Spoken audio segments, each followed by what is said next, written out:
दोस्तों आज मैं आप लोगों को कुछ ऐसा बताऊंगा जिससे आपका दिमाग हिल जाएगा और आप भी सोच में पड़ जाएंगे। वीडियो में आगे बढ़ने से पहले हमारा आपसे निवेदन है कि आप पूरा वीडियो जरूर देखिए और अगर आपको वीडियो अच्छी लगे तो हमारे YouTube चैनल को सब्सक्राइब जरूर कर लीजिएगा। दोस्तों क्या आपको पता है कि दुनिया में सबसे ज्यादा बिकने वाली कार कौन सी है? तो चलिए अब मैं आपको बताने जा रहा हूँ। लेकिन हाँ, मैं यहाँ पर किसी एक फाइनेंशियल ईयर की बात नहीं कर रहा हूँ, मैं बल्कि पूरे इतिहास की बात कर रहा हूँ। जी हाँ, इंडिया के पूरे इतिहास में सबसे ज्यादा बिकने वाली कार कौन सी थी? नहीं पता? चलिए मैं बताता हूँ आपको।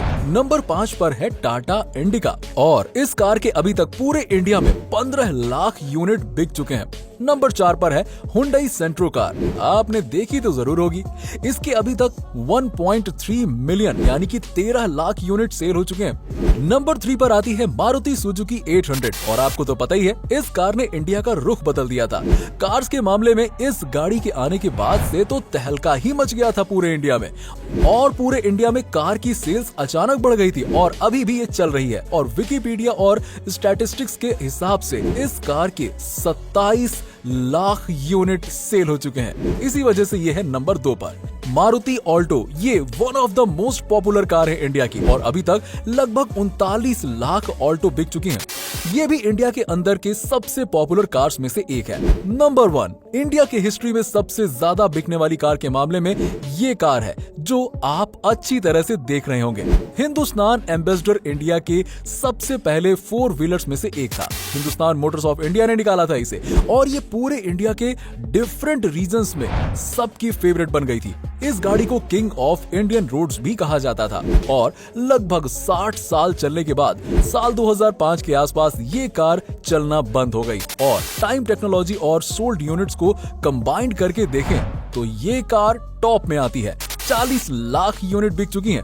ये है सबसे ज्यादा बिकने वाली कार, हिंदुस्तान एम्बेसडर की ही है और इसे नेशनल बेस्ट सेलर भी माना जाता था। तो चलिए दोस्तों अब मैं आपको दुनिया के सबसे खतरनाक दर्द के बारे में बताने जा रहा हूँ। इंसानी रूप में जलना सबसे खतरनाक दर्द होता है, मतलब जिंदा शरीर में यदि किसी के आग लग जाए तो इससे ज्यादा दर्द ह्यूमनली पॉसिबल नहीं है। और दूसरे नंबर पर आता है जब एक माँ अपने बच्चे को जन्म दे रही होती है तो एक माँ का दर्द दूसरे नंबर पर आता है। तो चलिए अब जरा ये बताइए, क्या आप सभी लोगों को वोडाफोन का फुल फॉर्म पता है? क्या होता है?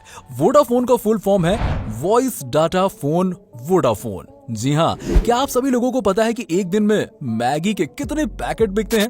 एक दिन में मैगी के 120 मिलियन पैकेट बिकते हैं। जब तक ये फैक्ट मैंने आपको बताया तब तक करीबन 2000 मैगी के पैकेट भी बिक चुके होंगे। वैसे क्या आपको पता है कि जब हम लोग बोलते हैं तो कितनी मसल्स काम करती हैं? दोस्तों जब हम बोलते हैं तो 72 मसल्स काम करती हैं, यानी कि 72 मसल्स। दोस्तों क्या आपको पता है कि जब एक मधुमक्खी उड़ती है, हवा में उड़ती है, तब एक आवाज सी आती है हमिंग की, और वो आवाज कुछ और नहीं बल्कि उसके पंखों से होती है जो कि 1 सेकंड में 160 बार हिलाती है। दोस्तों क्या आपको पता है कि शतरंज दुनिया के सबसे ज्यादा दिमागी कसरत कराने वाले खेलों में से एक है? शतरंज का आविष्कार भारत में हुआ था। मनोवैज्ञानिकों का कहना है कि शतरंज खेलने से दिमाग की बौद्धिक क्षमता में सुधार आता है और जटिल प्रश्नों को सुलझाने की शक्ति बढ़ती है। आपको ये जानकर हैरानी होगी कि दुनिया में अंग्रेजी भाषा में छपी दूसरी किताब शतरंज के बारे में थी। दोस्तों क्या आपको पता है कि फ्रांस की राजधानी पेरिस में जितने व्यक्ति हैं उससे कहीं ज्यादा संख्या में कुत्ते हैं। यहाँ लोगों को मेट्रो में कुत्तों को साथ ले जाने पर कोई रोक टोक नहीं है। दोस्तों डॉल्फिन मछली 5 से 8 मिनट तक अपनी सांस रोक सकती है। इतना ही नहीं, ये मछली एक आंख खोली रखकर भी सो सकती है। और हाँ, क्या आप लोग जानते हैं कि यदि कोका कोला में रंग मिला दिया जाए तो इसका रंग हरा हो जाएगा? दोस्तों दुनिया गजब की है, ये तो हम सब जानते ही हैं। शायद यही कारण है कि हर कोई ज्यादा से ज्यादा जीना चाहता है, लेकिन अफसोस की दुनिया इतनी बड़ी है कि कोई भी इंसान अपने जीवन में पूरी दुनिया तो देख ही नहीं सकता। खैर कोई बात नहीं, कम से कम हम दुनिया से जुड़े उन रहस्यों को तो जान ही सकते हैं जो वाकई में अमेजिंग और अद्भुत हैं। उदाहरण के तौर पर अगर हम आइसलैंड की बात करें तो वो सबसे खुशहाल राष्ट्र है। वहीं शायद आपको ये भी नहीं मालूम होगा कि 4 महीने की उम्र तक आप नमक का टेस्ट भी नहीं कर सकते थे, यानी 4 महीने की उम्र तक बच्चा नमक चीनी के टेस्ट में फर्क ही पता नहीं कर पाता है। और ये भी सुनिए, क्या आपको मालूम है कि अंटार्कटिका में बर्फ के क्रिस्टल का साइज क्या है? हैरान मत होइए, एक क्रिस्टल का साइज स्कूल बस से लेकर ट्रक के बराबर होता है। क्या आप लोग जानते हैं कि ताश के पत्तों में 4 राजा होते हैं, ये तो जानते ही होंगे। लेकिन एक बात जो कम ही लोगों को पता है वो ये है कि इनमें से 3 राजाओं के तो मूछें होती हैं, लेकिन एक राजा की मूछ नहीं होती है, और वो राजा होता है king of heart. British newspaper the guardian के अनुसार शुरू में इस राजा की भी मूछें होती थी, लेकिन एक बार जब कार्ड्स को रीडिजाइन किया जा रहा था तब डिजाइनर उसकी मूछें बनाना भूल गया, और तब से किंग ऑफ हार्ट्स बिना मूछों वाले राजा हो गए। शायद आपने कभी ध्यान न दिया हो कि उनमें से 3 राजाओं की मूछें हैं लेकिन एक की नहीं, लेकिन अब आप तो जान ही गए। सुपरमैन का नाम सुनते ही हवा से बातें करने वाला एक सुपर हीरो की इमेज माइंड में बन जाती है, पर आपको जानकर आश्चर्य होगा कि जब 1938 में इस कैरेक्टर को क्रिएट किया गया था तो उसके पास उड़ने की शक्ति नहीं थी। ऐसे में वो ऊंची ऊंची इमारतों से जंप तो कर लेता था, पर अगले ही पल उसे जमीन पर आना पड़ता था। बाद में 1940 में जब एक नए कार्टून शो के एनिमेटर्स ने सुपरमैन को लेकर कार्टून बनाना चाहा तो उन्हें जंपिंग सुपरमैन बनाने के लिए बार बार घुटनों को मोड़कर स्केच ड्रॉ करना पड़ रहा था, जो काफी डिफिकल्ट था। ऐसे में डिसाइड किया गया कि सुपरमैन के पास उड़ने की शक्ति होगी और उसे बार बार जमीन पर नहीं आना पड़ेगा। इससे सुपरमैन को नई शक्ति भी मिल गई और एनिमेशन भी काफी स्मूथ बन गया। अब क्या आप लोग जानते हैं कि फोटो खींचते समय से चीज कहने का प्रचलन है? आपने भी कई बार कहा होगा ताकि हमारी स्माइलिंग पिक आ सके। लेकिन आपको जानकर आश्चर्य होगा कि कुछ 100 साल पहले विक्टोरियन एरा में लोग फोटो खींचते समय से प्रॉन्स कहते थे ताकि फोटो में उनके चेहरे पर गंभीरता दिखे। जरा एक बार कह के तो देखिए, से चीज से प्रॉन्स। देखा आपने? दरअसल उस समय अधिक हंसना गरीबों और शराब पीने वालों से जोड़कर देखा जाता था। शायद यही कारण था कि जब हम पुराने समय में राजा महाराजाओं के पोर्ट्रेट देखते हैं तो हमें कहीं स्माइलिंग फेस देखने को नहीं मिलता, सब के सब एकदम सीरियस खड़े रहते हैं। कई बार पेरेंट्स से पैसे मांगने पर वो कहते हैं वहाँ पैसे का कोई पेड़ नहीं लगा है या पैसों की कोई बारिश नहीं हो रही है जो तुम्हें हर समय पैसे देते रहूं। लेकिन ब्रह्मांड में कुछ जगहें ऐसी भी हैं जहां पैसे तो छोड़िए, हीरो यानी कि डायमंड्स की बारिश होती है। बिल्कुल सही सुना आपने।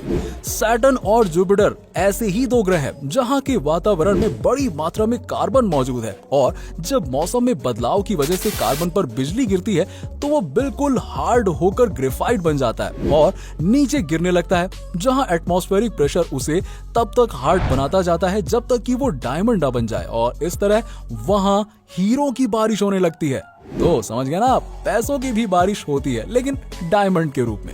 अब दोस्तों, अगर आपसे पूछा जाए कि दुनिया की सबसे ज्यादा प्रिंट होने वाली बुक कौन सी है तो शायद आप बाइबल, कुरान, गीता या फिर हैरी पॉटर के बारे में सोच रहे होंगे। लेकिन जरा रुकिए, आपको जानकर आश्चर्य होगा कि फ्यूचर और होम एक्सेसरीज बेचने वाली आइकिया स्टोर का कैटलॉग दुनिया में सबसे अधिक प्रिंट होने वाली बुक का रिकॉर्ड रखता है। दोस्तों, लगभग 2 दर्जन भाषाओं में इसकी हर साल 20 करोड़ प्रतियां छपती हैं। तो दोस्तों, ये तो हम सब जानते ही हैं कि रक्तदान से किसी का जीवन बचाया जा सकता है, लेकिन अगर मैं आपसे पूछूं कि कोई अकेला व्यक्ति अपने जीवन काल में रक्तदान करके कितने लोगों की जान बचा सकता है, तो आप 10, 15 या फिर 20 लोगों के बारे में सोच रहे होंगे। लेकिन आपको जानकर आश्चर्य होगा कि ऑस्ट्रेलिया के the man with the golden arm 81 वर्ष के जेम्स हैरिसन ने 1954 से लेकर 2018 तक 1137 बार ब्लड डोनेट किया और उससे 24 लाख बच्चों की जान बचाई गई। ओह माय गॉड, ये नंबर तो वाकई में दिमाग में आया ही नहीं होगा आपके। दरअसल उनके खून में एक बहुत रेयर टाइप्स का ब्लड प्लाज्मा है जो प्रेगनेंसी के दौरान बच्चों को होने वाली रिसस डिजीज के इलाज में उपयोगी है, और यही कारण है कि वो अकेले ही इतने लोगों की जान बचा पाए। दोस्तों, क्या आप जानते हैं कि अल्फाबेट ए इंग्लिश का one of the most commonly used alphabet है? लेकिन क्या आप बता सकते हैं कि जब हम नंबर्स को इंग्लिश में लिखना शुरू करते हैं, जैसे कि ONE यानी कि 1, TWO 2, THREE 3, तो अब ये बताइए कि किस नंबर को लिखने में पहली बार अल्फाबेट ए का प्रयोग करना पड़ता है? सोचिए जरा। नहीं पता? वो नंबर है 1000। जी हाँ, THOUSAND। बिल्कुल सही सुना आपने, यहाँ जाकर आता है ए, क्योंकि 1 से लेकर 999 तक किसी भी नंबर को इंग्लिश में लिखने पर ए की जरूरत ही नहीं पड़ती है। दोस्तों, क्या कोई ऐसा भी कुत्ता होता है जो कभी भौंकता ही नहीं है? जी हाँ, होता है ऐसा। तो चलिए आइए हम आपको बताते हैं बेसेंजी कुत्तों की एक ऐसी ही ब्रीड के बारे में जो बिल्कुल भी नहीं भौंकती है। लेकिन इसका ये मतलब नहीं है कि वो कोई आवाज ही नहीं निकालते हैं। निकालते हैं लेकिन वो आवाज एक सुरीले गाने की तरह होती है। दोस्तों, अगर मैं आपसे पूछूं कि क्या कोई मरा इंसान कभी घुड़दौड़ जीत सकता है, तो शायद आप सोचेंगे ये क्या स्टूपिड सवाल कर रहे हो यार। लेकिन आपको जानकर आश्चर्य होगा कि 4 जून 1923 को फ्रैंक हिज नाम के एक जॉकी ने मृत होने के बावजूद अपनी आखिरी रेस जीत ली। दरअसल उन्हें रेस लगाने के दौरान ही हार्ट अटैक आ गया था और उनकी तत्काल मृत्यु हो गई, पर बावजूद इसके उनका घोड़ा लगातार दौड़ता रहा और रेस में अव्वल आ गया। इस तरह फ्रैंक मृत होकर भी रेस जीतने वाले दुनिया के एकमात्र इंसान बन गए। तो दोस्तों, कैसा लगा आपको हमारा ये वीडियो? अगर आपको वीडियो अच्छा लगा हो तो हमारे इस वीडियो को ज्यादा से ज्यादा शेयर करिए और वीडियो को जरूर लाइक कीजिएगा। और अगर आपने अभी तक हमारे चैनल को सब्सक्राइब नहीं किया तो सब्सक्राइब करके बेल आइकन जरूर दबा लें। मिलते हैं नेक्स्ट वीडियो में कुछ और टॉपिक के साथ। तब तक के लिए नमस्कार।